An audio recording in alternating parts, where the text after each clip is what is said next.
अस्सलाम वालेकुम। Voice of America Washington की उर्दू सर्विस से मैं हूं खालिद हमीद। ख़बरों के एक बुलेटिन के साथ। अफ़गानिस्तान की हुकूमत और तालिबान के राब्ता ग्रुपों के दरमियान अफ़गान अमन मुज़ाकरात के आगाज़ और तरीक़ाकार से मुतल्लिक़ आखिरी 3 इख्तलाफात दूर करने के लिए बुध के रोज़ मुलाकातें हुईं। ज़राए के मुताबिक दोनों राब्ता ग्रुपों के दरमियान इन 3 में से 2 मामलात पर इख्तलाफात बदस्तूर मौजूद हैं। एक ज़रिए ने शनाख्त ज़ाहिर न करने की शर्त पर वॉइस ऑफ अमेरिका को बताया है कि दोनों फ़रीक़ैन जंग की तारीफ़ पर मुत्तफ़िक़ हो गए हैं, ताहम कुछ दूसरे उमूर पर इख्तलाफात दूर नहीं किए जा सके हैं। राब्ता ग्रुप आज जुमेरात के रोज़ फिर मुलाकात कर रहे हैं।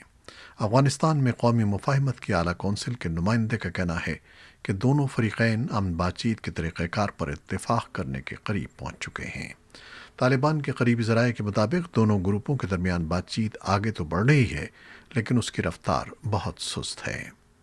तज्ज़ियाकारों का कहना है कि दोनों राब्ता ग्रुपों के दरमियान इख्तलाफात के बाइस अफ़गानिस्तान में पुरतशद्दुद कार्रवाइयों में इजाफ़ा हुआ है और दोनों एक दूसरे पर दबाव डालने की कोशिशें कर रहे हैं। अफ़गानिस्तान के सदर अशरफ गनी ने कहा है कि किसी भी और चीज़ की निस्बत अफ़गान अवाम की उनके बकौल अव्वलीन और फौरी तरजीह जंग बंदी और तशद्दुद का फौरी ख़ात्मा है, ताकि हमें तरक्की का मौका मिल सके। सदर गनी ने यह बात बुध को अक़वाम मुत्तहिदा की जनरल असम्बली के क़याम की 75वीं सालगिरह के मौके पर मुनक़िद होने वाले इजलास से वीडियो कॉन्फ्रेंस के ज़रिए खिताब के दौरान कही है, जबकि कतर के दारुल-हुकूमत दोहा में अफ़गान हुकूमत और तालिबान के दरमियान बैनुल अफ़गान मुज़ाकरात के सिलसिले में इब्तिदाई बातचीत का अमल जारी है। तालिबान की तरफ से ताहाल अफ़गान सदर के बयान पर कोई रद्द अमल सामने नहीं आया है, लेकिन तालिबान क़ब्ल अज़ीं मुतअद्दिद बार ये कह चुके हैं कि वो जामे अमन मुआहिदा तय पाने से पहले जंग बंदी का मुतालबा कबूल नहीं कर सकते। अफ़गानिस्तान की आला कौंसिल बराए कौमी मुसालहत के सरबराह अब्दुल्ला ने कहा है कि अफ़गान हुकूमत ने तालिबान के जिन कैदियों को रिहा किया था, उनमें से बाज़ ने दोबारा हथियार उठा लिए हैं। अब्दुल्ला ने मंगल को अमरीकी कौंसिल बराए फॉरेन रिलेशंस से ऑनलाइन कॉन्फ्रेंस में बात करते हुए कहा कि काबुल हुकूमत और तालिबान के दरमियान बैनुल अफ़गान मुज़ाकरात के लिए शर्त तालिबान के 5000 कैदियों की रिहाई थी। ताहम रिहाई पाने वालों में से बाज़ अब फिर से हुकूमती फोर्सेस के खिलाफ लड़ रहे हैं। उन्होंने कहा कि रिहा होने वाले तालिबान कैदियों की दोबारा मैदान जंग में वापसी मुआहिदे की खिलाफ वर्जी है। अफ़गान मुसालहती कौंसिल के सरबराह का कहना था कि अफ़गानिस्तान में तशद्दुद में कमी के बजाय उसमें इजाफ़ा हो गया है। उन्होंने अमरीका और पाकिस्तान पर जोर दिया कि वो तालिबान को जंग बंदी पर राज़ी करें। पाकिस्तान का कहना है कि वो इन दोनों के दरमियान बातचीत का अमल आगे बढ़ाने के लिए सहूलतकार का किरदार अदा कर रहा है। अफ़गान हुकूमत और तालिबान के दरमियान दोहा में अमन मुज़ाकरात के बावजूद अफ़गानिस्तान में पुरतशद्दुद कार्रवाइयाँ जारी हैं, जिनमें सैकड़ों अफराद हलाक हो चुके हैं। अब्दुल्ला का कहना है कि बदकिस्मती से अफ़गानिस्तान में तशद्दुद बुलंद तरीन सतह पर पहुँच गया है और ये अवाम के लिए काबिल कबूल नहीं है। उन्होंने कहा कि वो तालिबान और तमाम शराकतदारों से कहते हैं कि वो तालिबान को जंग बंदी पर आमादा करें। अब्दुल्ला ने मज़ीद कहा कि आने वाले दिनों में वो पाकिस्तान के दौरे का इरादा रखते हैं। सन 2008 के बाद उनका ये पहला पाकिस्तान का दौरा होगा। भारत और चीन के आला फौजी कमांडर्स ने सरहदी इलाके लद्दाख में मज़ीद एहलकार न भेजने पर इत्तेफाक किया है। दोनों मुल्कों के दरमियान गुज़श्ता कई माह से सरहदी कशीदगी जारी है। खबरसां इदारे एसोसिएटेड प्रेस के मुताबिक मंगल को भारत और चीन के आला फौजी कमांडर्स की मुलाकात के बाद जारी मुश्तरका बयान में कहा गया है कि लाइन ऑफ एक्चुअल कंट्रोल पर फ़रीक़ैन ने ग्राउंड पर राब्ते मज़ीद मौसर बनाने पर इत्तेफाक किया है, ताकि गलत फहमियों और गलत फ़ैसलों से बचा जा सके। दोनों मुल्कों की वजारत दिफा की जानिब से जारी करदा मुश्तरका बयान में फ़ौजी कमांडरों के दरमियान होने वाले मुज़ाकरात में किसी बड़ी पेशरफ्त का कोई जिक्र नहीं किया गया है।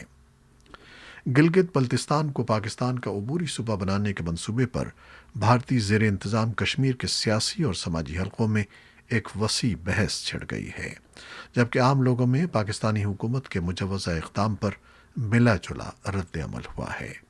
جہاں ایک طرف قوم پرست جموں و کشمیر لبریشن فرنٹ کے رہنماؤں نے اپنے اس موقف کا اعادہ کیا ہے کہ گلگت بلتستان سمیت جموں و کشمیر کا پورا خطہ متنازع ہے، اور ان کے بقول اس کے مختلف حصوں پر بھارت، پاکستان اور چین نے ناجائز طور پر قبضہ کر رکھا ہے، اور یہ بھی کہا ہے کہ وہ جموں و کشمیر کو ایک آزاد خود مختار ریاست بنانے، نہ کہ اس کے حصے بکھرے کرنے کے حق میں ہے۔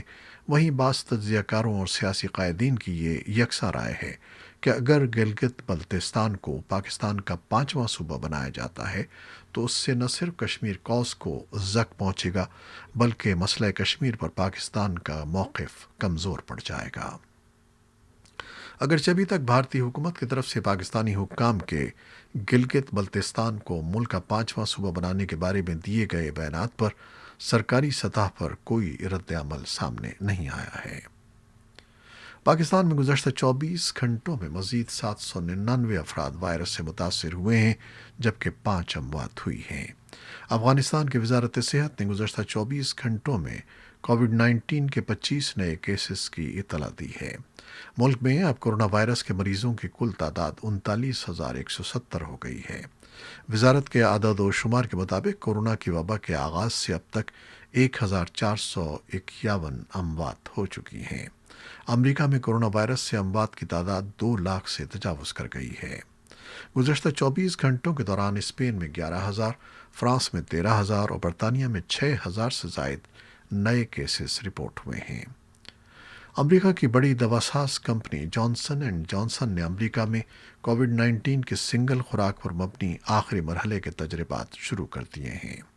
جانسن اینڈ جانسن کے چیف سائنٹیفک آفیسر ڈاکٹر پال اسٹوفیلس نے بدھ کے روز میڈیا کے نمائندوں کو بتایا کہ امریکہ بھر کے 215 مقامات پر 60,000 رضاکار مریضوں نے اس ویکسین کی خوراک لینا شروع کر دی ہے۔ اس کے علاوہ ارجنٹائن، برازیل، چلی، کولمبیا، میکسیکو، پیرو اور جنوبی افریقہ میں بھی اس ویکسین کے تجربات کیے جا رہے ہیں۔ ڈاکٹر اسٹوفیلس کا کہنا ہے کہ اس ویکسین کے پہلے اور دوسرے مرحلے کی کامیابی کے بعد امریکہ اور بیلجیم میں اس کے تجربات کا تیسرا اور آخری مرحلہ شروع کیا گیا ہے۔ صدر ٹرمپ نے جانسن اینڈ جانسن کے اس اعلان کا خیر مقدم کیا ہے۔ ایک ٹویٹ میں انہوں نے کہا کہ یہ زبردست بات ہے اور متعدد کمپنیاں حیرت انگیز نتائج کا اظہار کر رہی ہیں۔ امریکہ میں اس سال ہونے والے صدارتی انتخابات سے قبل امیدواروں کے درمیان 29 ستمبر کو ہونے والے پہلے صدارتی مباحثے کے موضوعات کا اعلان کر دیا گیا ہے۔ صدر ڈونلڈ ٹرمپ اور ان کے مد مقابل جو بائیڈن ان موضوعات پر اپنے نظریات کے بارے میں ووٹرز کو قائل کرنے کی کوشش کریں گے۔ پہلے صدارتی مباحثے کے لیے میزبان چینل نے 6 موضوعات کا انتخاب کیا ہے جن پر گرما گرم بحث متوقع ہے۔ صدر ٹرمپ اور سابق نائب صدر جو بائیڈن اس مباحثے میں اپنی اپنی کارکردگی پر بات کرنے کے علاوہ سپریم کورٹ کی حال ہی میں خالی ہونے والی نشست، کورونا وائرس، معیشت، نسلی مسائل اور امریکہ کے کئی شہروں میں حالیہ پرتشدد مظاہروں اور انتخابات کی شفافیت سے متعلق معاملات پر بحث کریں گے۔ 3 نومبر کو ہونے والے صدارتی الیکشن کا پہلا مباحثہ ریاست اوہایو کے شہر کلیولینڈ میں واقع کیس ویسٹرن یونیورسٹی میں منعقد ہوگا۔ امریکہ کے صدر ڈونلڈ ٹرمپ نے ایک بار پھر ڈاک کے ذریعے ووٹ پر اپنے تحفظات کا اظہار کیا ہے۔ بدھ کے روز وائٹ ہاؤس میں ایک نیوز کانفرنس سے خطاب کرتے ہوئے صدر ٹرمپ کا کہنا تھا کہ آنے والے صدارتی انتخابات میں ڈاک کے ذریعے ڈالے گئے ووٹوں سے دھاندلی کا خطرہ بڑھ جاتا ہے۔ انتقال اقتدار سے متعلق پوچھے گئے ایک سوال کے جواب میں ان کا کہنا تھا کہ دیکھتے ہیں کہ کیا ہوتا ہے۔ ڈیموکریٹ جماعت ڈاک کے ذریعے ووٹ دینے کی حوصلہ افزائی کر رہی ہے۔ ڈیموکریٹ جماعت کے صدارتی امیدوار سابق نائب صدر جو بائیڈن کا کہنا تھا کہ صدر ٹرمپ کے تحفظات درست نہیں ہیں۔ عالمی بینکوں کے ذریعے منی لانڈرنگ سے متعلق امریکی انٹرنیٹ میڈیا کمپنی بز فیڈ اور تحقیقاتی صحافیوں کے بین الاقوامی کنسورشیم کی تحقیقاتی رپورٹ میں پاکستان کے 6 بینکوں کے نام بھی سامنے آئے ہیں۔ پاکستانی بینکوں کے ذریعے متنازع فنڈز کی منتقلی کی رقم کا حجم عالمی بینکوں کے مقابلے میں اگرچہ زیادہ نہیں ہے، تاہم یہ بینکنگ نظام میں خامیوں کو ظاہر کرتا ہے۔ پاکستان نے حال ہی میں FATF کی سفارشات کی روشنی میں غیر قانونی رقم کی منتقلی کو روکنے کے لیے متعدد قوانین میں تبدیلیاں اور نئے قوانین نافذ کیے ہیں۔ FATF रवां माह के सालाना इजलास में पाकिस्तान को अपनी पाबंदियों की फहरिस्त से निकालने का जायजा ले रहा है। पाकिस्तान में सियासी कायदीन की अस्करी क़यादत के साथ खुफिया मुलाकातों की नई नई तफसीलात सामने आ रही हैं। गुज़श्ता रोज़ मरियम नवाज़ की तरफ से नवाज शरीफ के किसी नुमाइंदे की आर्मी चीफ से मुलाकात की खबरों की तरदीद के बाद पाकिस्तान फ़ौज के तर्जमान मेजर जनरल बाबर इफ्तिखार ने साबिक़ गवर्नर सिंध मोहम्मद ज़ुबैर की आर्मी चीफ से मुलाकातों की तस्दीक कर दी है। मोहम्मद ज़ुबैर का कहना था कि उनकी मुलाकात नवाज शरीफ या मरियम नवाज़ के लिए कोई रिलीफ मांगने के लिए नहीं थी। और पाकिस्तान क्रिकेट बोर्ड PCB ने जिम्बाब्वे के खिलाफ वनडे और T20 सीरीज़ के शेड्यूल और वेन्यूज़ का ऐलान कर दिया है। PCB ने बुध को जारी एलामिये में बताया है कि मेहमान जिम्बाब्वे की टीम 20 अक्टूबर को पाकिस्तान पहुंचेगी। दोनों टीमों के दरमियान 3 one day international Multan cricket stadium और 3 T20 मैचेस पर मुश्तमिल सीरीज़ रावलपिंडी स्टेडियम में खेली जाएगी। शेड्यूल के मुताबिक दोनों टीमों के दरमियान 30 अक्टूबर को वनडे मैच से सीरीज़ का बाकायदा आगाज़ होगा, जबकि दूसरा वनडे इंटरनेशनल 1 नवंबर और तीसरा 3 नवंबर को खेला जाएगा। ये थीं वो खबरें जो फेसबुक लाइव पर हमने आपके लिए पेश की। हमारी वेबसाइट और यूट्यूब पर यह बुलेटिन पोस्ट कर दिया जाता है, जिसे आप बाद में भी देख सकते हैं। खालिद हमीद को इजाज़त दीजिएगा। अल्लाह हाफ़िज़।